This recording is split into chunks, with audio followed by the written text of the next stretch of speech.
안녕하세요. 책 읽어준 의사 닥터 까막눈입니다. 며칠 전 좋은 의사를 소개해달라는 부탁을 받았습니다. 그 부탁을 받고 좋은 의사는 어떤 사람일까? 어떤 사람은 나쁜 의사일까? 어떤 의사는 좋지도 않고 나쁘지도 않고 그저 그런 평범한 의사일까 고민하게 되었습니다. 좋은 의사를 생각하다가 성경에 등장한 목자들을 생각해 보았습니다. 성경에는 많은 목자들이 등장하는데요. 제일 아랫 단급은 강도와 같은 목자들입니다. 양을 잘 돌보라고 맡겨놨더니 그 양들을 잡아먹고 자기 유익을 위해서 죽이기도 하고 팔아먹기도 하는 목자들이 있습니다. 두 번째 목자는 주어진 것만 행동하는 목자들입니다. 예를 들어서 평상시 약을 잘 돌봅니다. 자기에게 주어진 일이니까요. 만약 강도가 오거나 사자가 오면 자기가 다치기 싫으니까 양 버려두고 도망가는 목자들이 있습니다.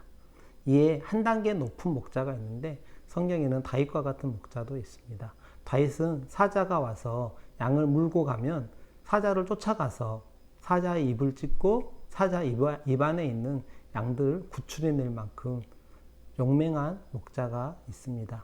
물론 다윗도 완벽한 목자는 아닙니다. 완벽한 목자는 오직 예수 그리스도 한 분이신데 그분은 당신의 양을 위해서 사자와 싸울 뿐만 아니라 당신의 양을 위해서 자기 목숨을 내놓을 만큼 양을 사랑하신 분이기 때문입니다. 그럼 이 세상에서 저희들이 의사를 만날 때 강도와 같은 의사, 일반 의사, 주어진 것만큼 하는 의사, 그리고 다윗과 같은 의사, 예수님 같은 의사, 네 부류가 있을 거라고 생각합니다. 사실 예수님 같은 의사는 만날 수가 없겠지요. 그리고 다윗과 같은 의사도 만나기가 쉽지는 않을 겁니다. 적어도 저도 아니니까요. 하지만 우리 국민들이 꿈꾸는 의사는 다윗과 같은 의사일 겁니다. 그래서 한때 허준이라는 드라마가 인기였고 그 안에 등장한 그 모습이 모든 국민이 바라는 의료인의 어떤 상이 되지 않았을까 생각을 합니다. 하지만 현실에서 그런 의사를 만나기는 쉽지 않고 사실은 거의 불가능에 가깝다고 생각합니다. 그래서 유머가 있지요. 자기를 진료한 의사는 허준이었으면 좋겠는데 내 아들이 의사일 때는 절대 그 길 가지 말라고 했다는 유머가 있습니다. 세 번째 일반적인 의사는 그냥 주어진 삶에서 주어진 환경에서 주어진 것만큼 일하는 의사입니다. 주어지는 급여만큼 일할 수도 있고 주어진 시간만큼만 일할 수도 있습니다. 네 번째 강도와 같은 의사도 가끔 만날 수 있어서 TV에 나오거나 뉴스에 나오면 모든 국민들이 의사를 모두 싸잡아서 공격하기도 하고 욕하기도 하는 것으로 알고 있습니다. 그렇다면 좋은 의사는 어떤 의사일까요?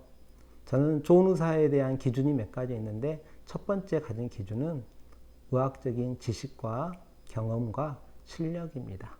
의료는 아주 독특한 분야이기 때문에 지식이 없이는 결코 좋은 의사가 될 수 없습니다.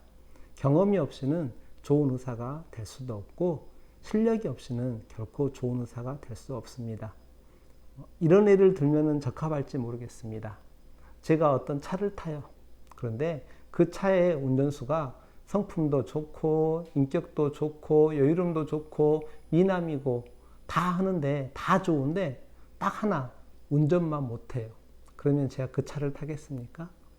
혹은 그 차가 아니고 비행기라고 가정을 해보면 절대 저는 그 비행기에 타지 않을 겁니다. 여러분을 진료하는 좋은 의사 기준 첫 번째는 실력이어야지만 됩니다. 두 번째는 실력에 추가해야 될 게 하나 있는데 그것은 환자에 대한 이해와 사랑입니다. 환자를 이해하지 못하면 혹은 환자를 사랑하지 못하면 결국은 강도와 같은 의사로 가든지 아니면 이도저도 아닌 평범한 의사로 가기 때문입니다. 환자를 이해하고 사랑한다는 말은 어떤 모습이냐면 저는 이렇게 생각합니다. 가끔 제게 후배들이 찾아와서 진료 기법을 물어봅니다. 그러면 제가 반문하지요. 지금까지 어떤 방법으로 치료해 왔니? 라고 물어보고 그 친구가, 그 후배가 이런 방법으로 치료했다라고 하면 그것을 네가 직접 해봤냐라고 물어봅니다. 안 해봤다라고 대답하면 너는 자격 없다라고 저는 말을 합니다. 무슨 말씀이냐면 병원에서 사용하고 있는 치료 기법, 주사제, 처방하는 약물, 이것을 다는 아니더라도 어느 정도는 체험해 봐야 합니다. 그래서 저희들은 수련 받을 때 병원에서 사용하는 주사제, 진통제, 항생제, 거담제, 수많은 주사를 양쪽 엉덩이에 막 7, 8개씩 나누어서 맞아보기도 했습니다. 그래야 이 주사가 얼마나 아픈지 알기 때문입니다. 의약분업 전에 소아과 아이들에게, 소아들에게 물약을 처방할 때는 그 물약을 제가 처방한 그 방법대로 다 조합해가지고 제가 다 먹어보니라고 밤을 샌 적도 없지 않아 있습니다. 바꿔 말하면 어떤 치료를 하고 있을 때 그 치료의 결과나 치료할 때 어떤 방법에 따라서 어떤 현상이 나타나는지 몸소 체험해 본 의사를 찾았으면 좋겠습니다. 또 하나는 좀 더 포용적인 의사였으면 좋겠습니다. 예전에 흑묘, 백묘 얘기가 돌았습니다. 흰 고양이가 혹은 검은 고양이가 어떤 고양이가 더 좋느냐? 결론은 쥐를 잘 잡는 고양이라는 거죠. 쥐를 잘 잡는다는 효용성에 따라서 그 고양이가 흰색이든 검은색이든 상관없다고 얘기하고 있습니다. 지금 보고 계신 제 모습이 물론 다른 유튜브들에 비해서 얼굴도 좀 못생기고 이렇게 품위도 없고 그러실 수 있습니다.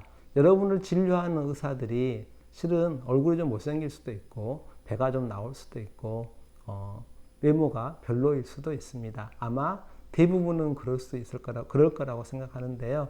하지만 의사는 치료를 잘하면 되지 그의 외모가 치료에 많은 도움이 될 거라고는 생각하지 않습니다. 단 외에는 배 나온 의사가 자기 배도 넣지 못하면서 비만 치료를 한다 그러면 그 의사는 좀 멀리 해야 되지 않을까 싶습니다. 그래서 제가 나온 배 때문에 비만 치료를 하지 않고는 있습니다. 좋은 의사를 찾는 기준 중에 하나는 좀 더 포용력을 가진 의사여야 된다는 건데 이 포용력은 자신만이 가지고 있는 것에 대해서 한정하지 않는 것을 의미합니다. 제게 오신 분들 중에 많이 아플 때는 제게 오고 조금 아플 때는 근처 한의원 가서 치료받는다 이러신 분이 계십니다. 저는 무척 고마워합니다. 하지만 어떤 선생님들은 싫어하시는 분도 계시더라고요. 저는 다른 생각인 것이 환자분이 현대의학의 도움을 얻던 한의학의 도움을 얻던 혹은 민간요법의 도움을 얻던 혹은 집에서 누가 마사지 해주는 이런 방식을 쓰든지 간에 저는 환자분이 좋아지기만 하면 된다라고 생각하는 사람입니다.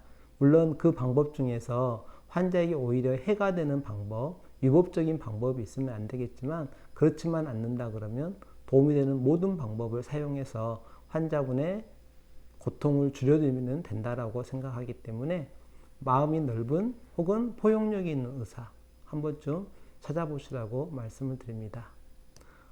좋은 의사의 또 하나의 기준은 무엇일까요? 저는 이런 경험이 있습니다. 제가 치료를 했는데 결과가 별로 안 좋았습니다. 이분이 거의 한 달 내내 병원을 다니시는데 원인조차 잘 모르겠더라고요. 그런데 또 어떻게 한 달이 지나니까 이분이 나으셨는지 안 오셨어요. 그 다음에 다시 오셨는데 같은 달이었습니다. 또 한 달 정도 아프시고 한 달 지나니까 또 언제 아팠냐는 듯이 다시 증상이 좋아졌습니다. 그 다음에 3년째 다시 딱 오셨을 때 같은 달인 걸 확인하고 그때서 비로소 저는 눈치를 챌 수 있었습니다. 아, 이분이 신체화 증상을 호소하시는구나. 어딘가 마음이 아픈 게 있구나. 물었을 때 그분이 말씀을 해주시더라고요. 그 달에 큰 아이를 잃었었다. 이 달이 되면 그 아이가 생각이 난다. 그래서 저는 아프신 건 마음이 아프신 거고 그 마음 아프신 것이 두통으로, 소화불량으로, 어깨 통증으로, 허리 통증으로 드러나지 않는가라고 반문에 물어보았습니다. 그 질문 하나로 그분은 그 뒤로는 크게 아프지 않으셨습니다. 바꿔 말하면 환자분의 어떤 마음 상태, 환자분의 삶을 조금이라도 이해하려고 노력하는 의사가 좋은 의사이지 않을까 생각합니다. 마지막으로 좋은 의사의 기준을 하나 더 있는데요. 그것은 환자분이 잘 듣는 치료법과 잘 듣는 약제를 아는 의사입니다. 제 진료하는 차트 한쪽에는 이 환자분이 좋아하는 약제, 좋아하는 처방, 좋아하는 치료가 다 빼곡하게 적혀 있습니다.